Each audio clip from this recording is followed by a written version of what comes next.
너네 가게에서 나는 김치 냄새 복도까지 풍기지 마. 아시안이 이런 학교 다닐 자격이나 있어? 부모님 가게 망하면 이제 전학 가야 되는 거 아니야? 이민자 주제의 이런 학교는 꿈도 꾸지 마, 썩 꺼져. 오늘 정말 충격적인 사연 하나가 도착했습니다. 뉴욕 학교에서 벌어진 끔찍한 왕따 사건의 한국인 피해자가 9년 만에 자신을 괴롭혔던 가해자를 만났다고 하는데요. 그런데 이들의 재회에는 아무도 예상하지 못한 반전이 있었습니다. 도대체 9년 사이에 무슨 일이 있었던 걸까요? 이야기의 주인공은 뉴욕의 작은 한식당의 아들이었습니다. 매일 새벽 4시 김치와 마늘 냄새를 풍기는 교복을 입고 학교로 향했다고 하는데요. 부모님의 10년 된 한식당은 임대료 폭등으로 문을 닫을 위기였습니다. 하지만 그 누구도 이 소년의 마지막 계획을 알지 못했습니다. 그의 선택은 우리가 상상조차 하지 못할 만큼 충격적이었죠. 실리콘밸리를 뒤흔들었다는 이 반전의 주인공, 과연 그는 자신을 괴롭히던 사람들에게 어떤 선택을 했을까요? 세계를 감동시킨 숨겨진 이야기 지금 시작합니다. 시작 전 좋아요 버튼 한 번만 눌러주시면 감동 사연을 전하는 영상에 큰 힘이 됩니다. 안녕하세요. 저는 한국계 미국인 다니엘 윤입니다. 뉴욕의 아주 작은 한식 식당의 아들이죠. 매일 새벽 4시 저희 집에선 어김없이 알람 소리가 울립니다. 부모님은 새벽 시장으로 향하시고 저는 등교 준비를 시작하죠. 학교 교복을 입으면서도 김치를 썰던 손끝에서 마늘 냄새와 매운 향이 난다는 걸 깨달았습니다. 또 마늘 냄새 풍기면서 왔네. 교실에 들어서자마자 들려오는 조롱 섞인 목소리에 어깨가 움츠러들었죠. 하지만 저는 아무 말도 하지 않습니다. 부모님이 밤새 일하신 덕분에 제가 이 학교에 다닐 수 있다는 걸 알기 때문입니다. 부모님의 식당은 10년 동안 이 자리를 지켜왔습니다. 아버지의 손맛으로 만든 김치찌개와 어머니가 정성스레 버무린 비빔밥으로 입소문이 났었죠. 하지만 요즘은 달라졌습니다. 건물주는 2배나 된 임대료를 요구했고 못 내면 나가라고 했다죠. 매일 밤 부모님의 한숨 소리가 커져갔습니다. 학교가 끝나면 곧장 부모님의 식당으로 달려갑니다. 숙제는 주방 한켠에서 하면서 틈틈이 서빙을 돕죠. 손님들은 가끔 공부는 제대로 하냐며 걱정스러운 눈빛을 보냅니다. 하지만 저는 압니다. 이게 제가 할 수 있는 최선이라는 걸요. 한식은 너무 구리고 누가 그런 걸 먹냐며. 학교에서 들리는 이런 말들이 가슴에 박힐 때면 저는 우리 가게 단골 손님들을 떠올립니다. 10년 동안 변함없이 찾아주시는 분들, 한국 음식의 맛에 감동받아 눈물 흘리시는 외국인 손님들도 계시죠. 하지만 요즘은 손님이 점점 줄어들고 있습니다. 새로 생긴 체인점들 사이에서 저희 작은 한식당은 위태롭기만 합니다. 밤늦게 계산대를 정리하면서 부모님의 굽은 허리를 볼 때마다 마음이 무거워졌죠. 매일 밤 잠들기 전 저는 생각합니다. 이대로는 안 된다고요. 분명 무언가 방법이 있을 거라고요. 아버지의 맛있는 요리, 어머니의 따뜻한 미소가 사라지지 않게 할 방법을요. 창밖으로 뉴욕의 밤거리가 반짝입니다. 고층 빌딩들 사이에서 저희 식당의 작은 간판도 빛나고 있죠. 이 빛이 꺼지지 않게 하고 싶습니다. 제가 어떻게든 지켜내야 할 것 같은 빛입니다. 하룻밤 주방에서 설거지를 하다가 문득 깨달았습니다. 제가 매일 보는 이 모든 것들이 어쩌면 저에게 주어진 특별한 기회일지도 모른다고요. 부모님의 고된 일상, 손님들의 표정, 음식이 나가고 들어오는 과정, 이 모든 것이 저에게 무언가를 말하고 있다는 걸요. 저는 결심했습니다. 지금의 이 고난을 피하지 않겠다고요. 오히려 이걸 기회로 삼겠다고요. 언젠가는 제가 이 모든 것을 바꿀 수 있을 거라고 믿습니다. 부모님의 자부심이 될 수 있을 거라고요. 부모님 가게의 임대료가 오르고 학비도 부담되면서 저는 고민이 많았습니다. 더 이상 부모님께 짐이 되고 싶지 않았죠. 그래서 시작한 것이 배달 알바였습니다. 처음에는 단순히 돈을 벌기 위해 시작했습니다. 수업이 끝나면 오토바이를 타고 거리를 누볐죠. 여름엔 땀이 비 오듯 흘렀고 겨울엔 손가락이 얼어붙는 것 같았습니다. 하지만 이상하게도 이 일이 저에게는 특별했어요. 죄송합니다. 음식이 너무 늦게 왔네요. 손님들의 실망스러운 목소리를 자주 들었습니다. 따뜻해야 할 음식은 식어 있고 차가워야 할 음식은 미지근해져 있었죠. 배달 앱의 시스템은 너무나 불합리했습니다. 이번 달 배달 앱 수수료만 해도 1,000만 원이 넘는다니까. 아버지의 한숨 소리가 귓가에 맴돌았습니다. 다른 작은 식당들도 마찬가지였죠. 높은 수수료 때문에 배달 주문을 받고 싶어도 받을 수 없다고 했습니다. 배달을 하면서 저는 점점 더 많은 문제점을 발견했습니다. 식당과 배달기사, 손님 사이의 소통이 전혀 이루어지지 않았죠. 음식이 잘못 전달되어도 책임질 사람이 없었습니다. 이게 정말 최선일까? 매일 밤 배달을 마치고 돌아오는 길에 저는 생각했습니다. 우리 가게 김치찌개도 옆 가게 할머니네 중국집 짜장면도 모두 따뜻하게 전달되어야 하는데 말이죠. 어느 날은 비가 쏟아지는 날이었습니다. 평소보다 배달이 몰렸고 저는 정신없이 거리를 달렸죠. 그러다 발견한 것이 있었습니다. 각 지역마다 주문이 몰리는 시간대가 달랐다는 거예요. 이걸 활용하면 뭔가 될 것 같은데.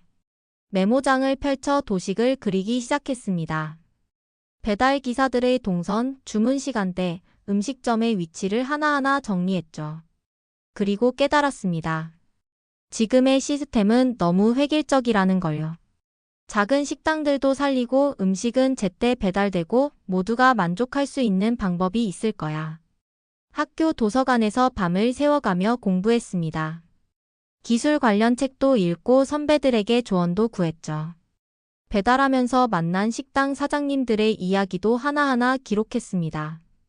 때로는 너무 힘들어서 포기하고 싶을 때도 있었습니다.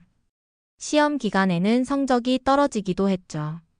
하지만 윤식당의 불 꺼진 간판을 볼 때마다 다시 힘을 냈습니다. 이제 좀 윤곽이 보이는 것 같아.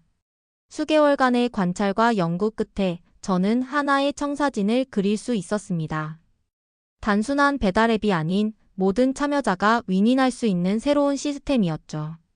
매일 밤 늦게까지 아이디어를 다듬었습니다. 이제는 배달 알바가 아닌 제 꿈을 이루기 위한 연구라고 생각했죠. 작은 식당들의 목소리에 귀 기울이면서 더 나은 미래를 그리기 시작했습니다. 학교 생활과 배달 알바 사이에서 바쁜 나날을 보내고 있었습니다. 하지만 저는 틈만 나면 도서관에서 노트북을 켰죠. 제가 발견한 문제를 해결할 방법을 찾기 위해서였습니다.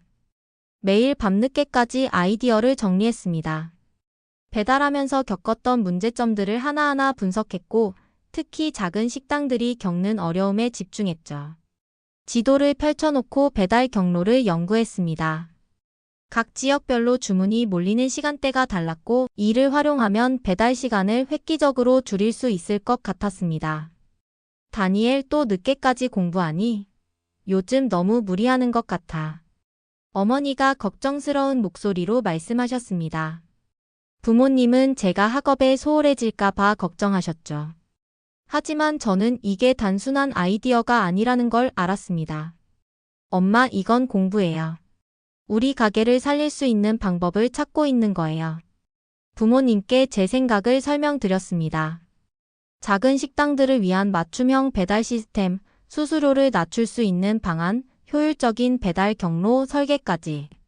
처음에는 반대하셨지만 제 진심이 통했는지 점차 이해해 주시기 시작했죠. 주말마다 근처 식당들을 찾아다니며 의견을 들었습니다. 그들의 고민, 어려움, 바람을 하나하나 기록했죠. 이 모든 것이 제 시스템의 밑거름이 되었습니다. 기존 배달 앱보다 더 저렴하고 효율적인 서비스를 만들기 위해 밤낮으로 연구했습니다. 매일 밤 컴퓨터 앞에서 데이터를 정리했습니다. 윤식당처럼 작은 식당들이 겪는 문제점을 해결하기 위해 그들의 목소리에 귀 기울였죠. 수업 중에도 종종 아이디어가 떠올라 적을 때가 있었습니다. 밤늦게까지 코딩을 배우고 사업 계획을 세우면서도 지치지 않았습니다. 오히려 매일매일이 새로운 도전으로 가득했죠. 윤식당의 불빛이 꺼지지 않게 하겠다는 제 결심은 더욱 단단해졌습니다. 코드 한 줄, 아이디어 하나하나가 모여 저의 꿈이 되어갔습니다.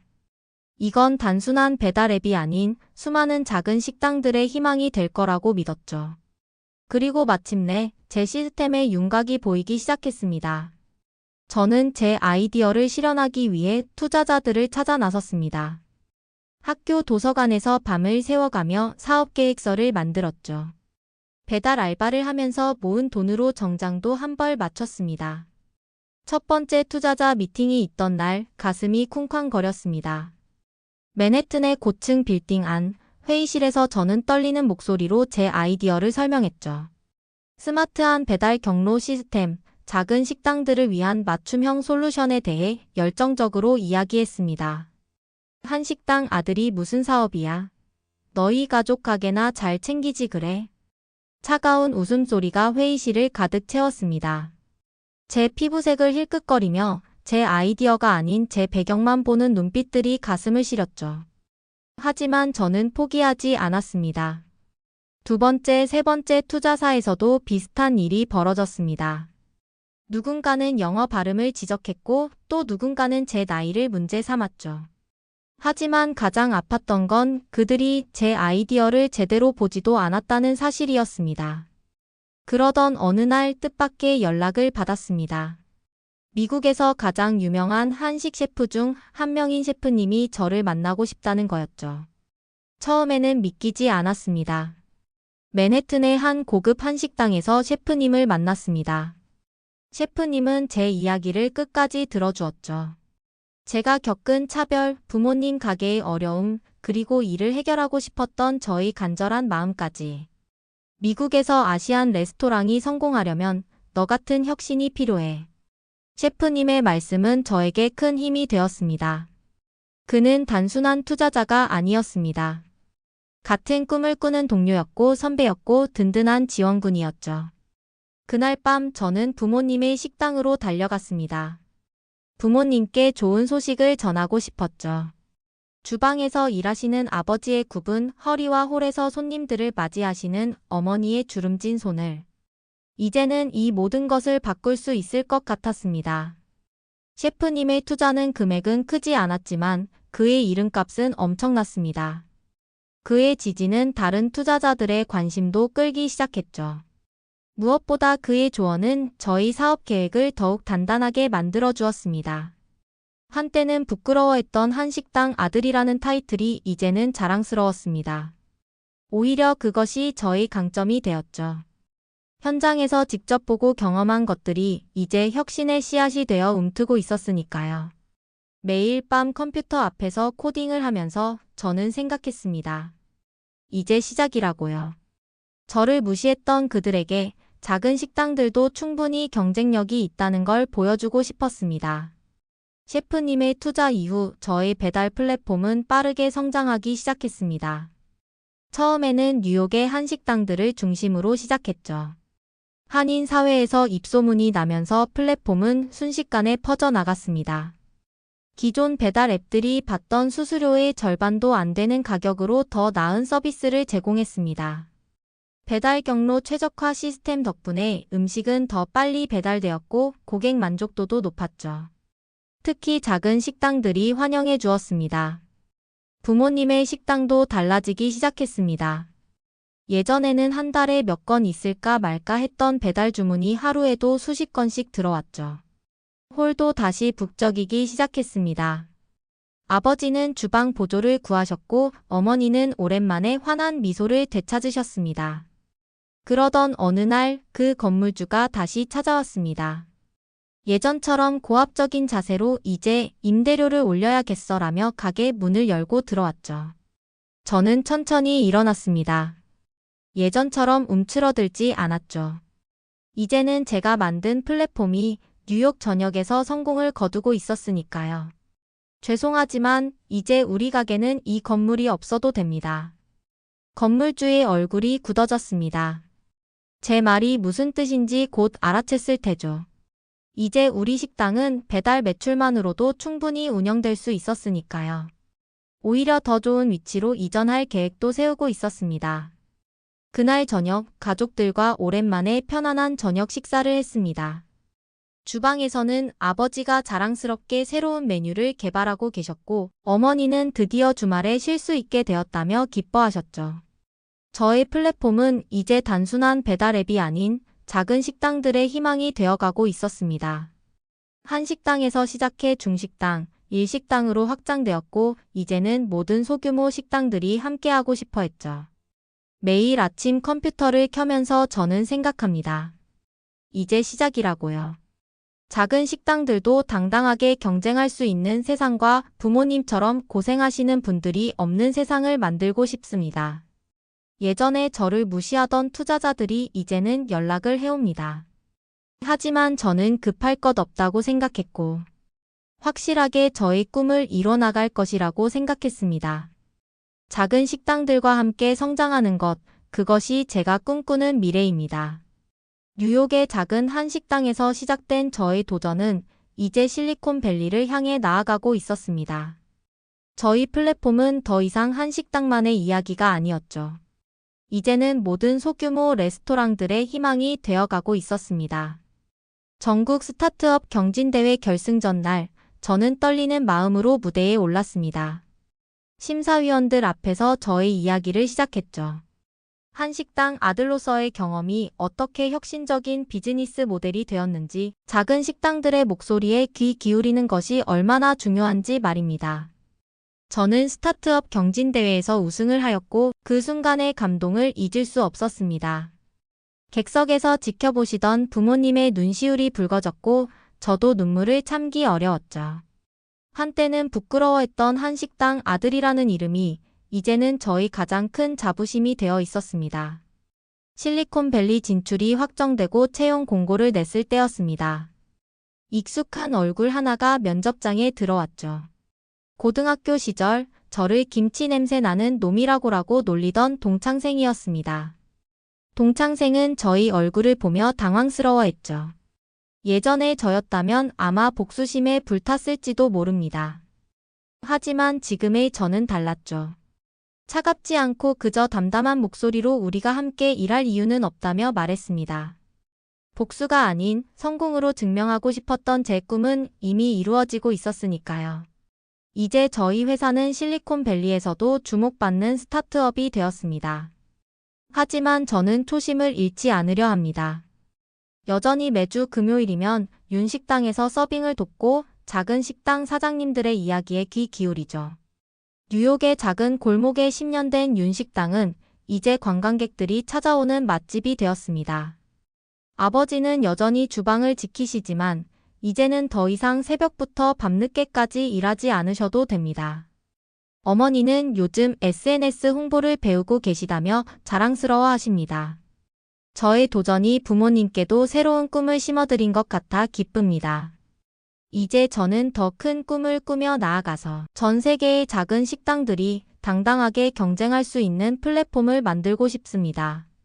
한식당 아들에서 시작된 저의 도전이 이제는 수많은 식당들의 희망이 되어가고 있습니다.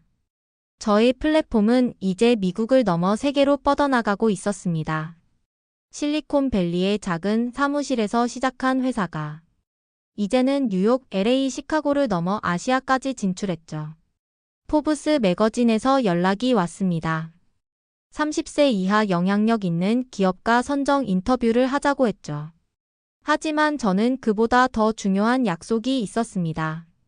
매주 금요일 윤식당에서의 저녁 식사였죠.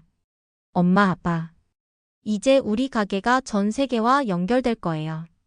부모님께 기쁜 소식을 전했습니다. 저희 플랫폼을 통해 윤식당의 맛있는 음식을 전 세계 어디서나 주문할 수 있게 된다는 거였죠. 아버지는 말없이 끄덕이셨지만 그 눈빛에서 자부심이 느껴졌습니다. 세계 경제 포럼에서 연설을 하게 되었습니다. 전 세계의 리더들 앞에서 저는 우리 부모님 이야기를 했습니다.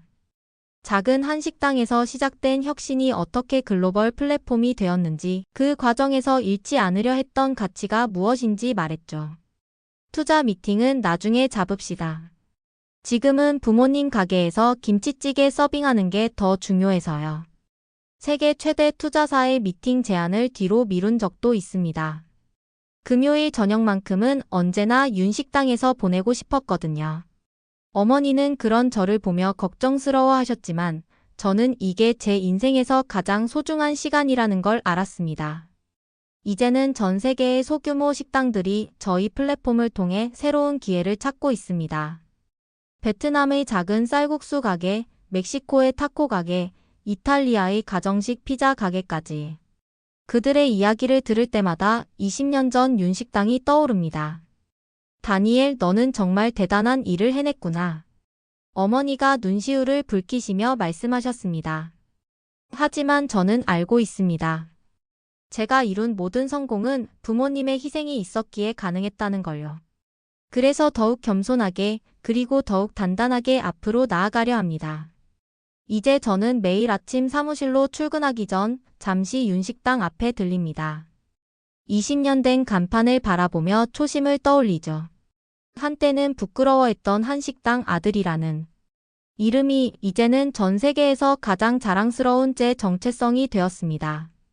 MIT를 졸업하고 첫 해외 출장 일정을 잡을 때였습니다. 모두가 실리콘밸리나 유럽을 추천했지만 저는 한국행 비행기 표를 끊었습니다. 저의 뿌리가 있는 곳인 부모님의 고향으로 가고 싶었죠. 인천공항에 도착했을 때 가슴이 벅차올랐습니다. 어릴 적 부모님께 들었던 이야기들이 현실이 되어 눈앞에 펼쳐져 있었죠. 한국의 활기찬 시장과 골목골목 숨어있는 맛집들을 돌아보면서 새로운 영감을 얻었습니다. 한식당의 가능성을 더 넓히고 싶었어요. 서울 종로의 한 오래된 식당에서 현지 외식업계 관계자들과 만났습니다. 그들의 이야기를 들으며 제가 해야 할 일이 무엇인지 더욱 선명해졌죠. 한국의 수많은 작은 식당들이 세계로 뻗어나갈 수 있도록 돕고 싶었습니다. 며칠 뒤 저는 다니엘 윤 펀드 설립을 발표했습니다. 한국의 젊은 셰프들과 소규모 식당들을 지원하는 기금이었죠.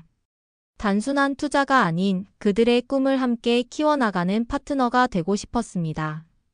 우리는 이제 더 이상 작은 식당이 아닙니다. 이 말은 제가 지원하는 모든 식당 사장님들에게 전하는 메시지가 되었습니다. 크기가 아닌 그들만의 특별한 가치를 세계에 알리고 싶었고, 미국과 한국의 외식 문화를 잇는 가교 역할을 하면서 저는 새로운 꿈을 꾸기 시작했습니다. 한국의 젊은 셰프들과 함께 미국과 한국의 외식 문화 연결 프로젝트를 시작했습니다. 양국의 식당들이 서로의 문화를 배우고 새로운 도전을 시도할 수 있는 기회를 만들었죠. 처음에 도움을 주셨던 저희 아버지 같은 셰프님도 이 프로젝트의 든든한 조력자가 되어주셨습니다. 저녁이면 종로의 오래된 한식당에 들러 할머니들의 이야기를 듣습니다. 그들의 손맛에 담긴 역사, 시간이 만들어낸 깊이를 배우면서 제가 지켜내야 할 것이 무엇인지 더욱 분명해졌죠. 이제 윤식당의 김치찌개는 뉴욕을 넘어 전 세계에서 주문됩니다. 하지만 저희 가족은 여전히 그 작은 주방에서 정성을 다해 음식을 만듭니다. 규모는 커졌지만 첫 마음만큼은 절대 잃지 않으려 하고, 한국에서의 시간은 저에게 특별한 선물이 되었습니다. 제가 누구인지, 어디로 가야 하는지 다시 한번 확인하는 소중한 기회였습니다. 이제 저는 더 큰 꿈을 꾸며 한국의 맛과 정신을 전 세계에 전하는 것이 제가 가야 할 길이라고 믿습니다. 이번 사연 어떻게 보셨나요? 너무 감동적인 이야기 아닌가요? 감동을 마음속에 전달되셨다면 좋아요와 주변인들에게 공유를 부탁드립니다. 마음에 들지 않으셨으면 댓글 부탁드립니다. 다음 감동 사연으로 찾아뵙겠습니다. 감사합니다.